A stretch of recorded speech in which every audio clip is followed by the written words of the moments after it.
पांडवों के बल कौशल वाक क्षमता तथा उनके प्रति वहां के लोगों का प्रेम देखकर दुर्योधन बहुत क्षुब्ध रहता था।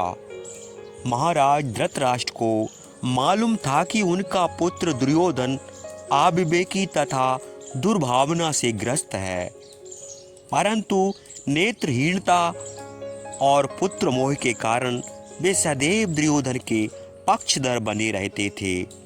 एक दिन दुर्योधन के मामा शकुनी और कर्ण ने दुर्योधन को एक कुटिल सलाह दी। इसे प्रयोग में लाने के लिए दुर्योधन ने अपने मंत्री पुरोचन को बुलाया और उसे समझा बुझाकर विदा किया।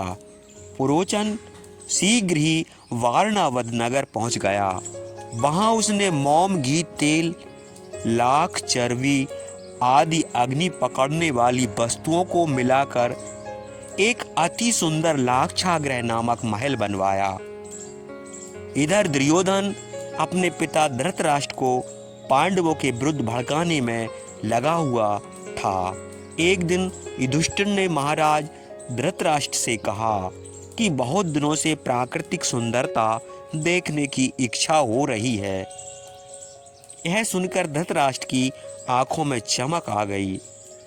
उन्होंने तुरंत युधिष्ठिर को वारणावत नगर की सुंदरता के बारे में बताया और वहां जाने का निर्देश दिया। युधिष्ठिर माता कुंती तथा अपने सभी भाइयों को लेकर वारणावत जाने को तैयार हो गए। जाने से पहले विदुर ने उन्हें एक गुप्त संदेश दिया।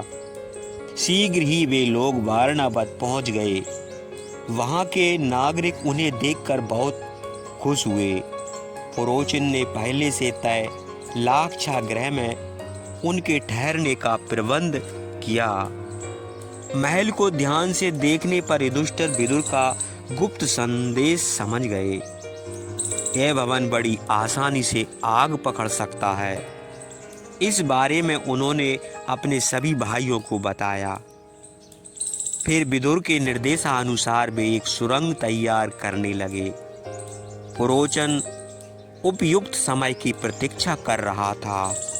जंगल के सभी मार्गों से परिचित होने के लिए पांडव शिकार करने का बहाना बनाते थे।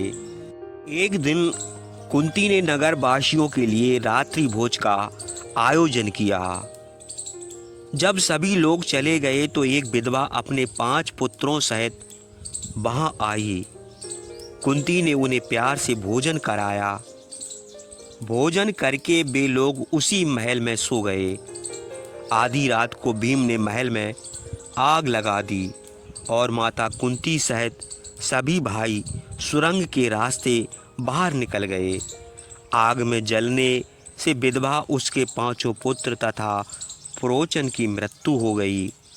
विधवा तथा 5 युवकों के शवों का नगरवासी माता कुंती और 5 पांडव मानकर दुखी हो गए। जब यह खबर हस्तिनापुर पहुंची तो राजमहल में उदासी छा गई। महाराज धृतराष्ट्र और उनके सभी पुत्रों ने अत्यंत दुख होने का नाटक करते हुए उन लोगों का अंतिम संस्कार कर दिया। इधर पांडव सुरंग से निकलकर वन के अंदर चले गए।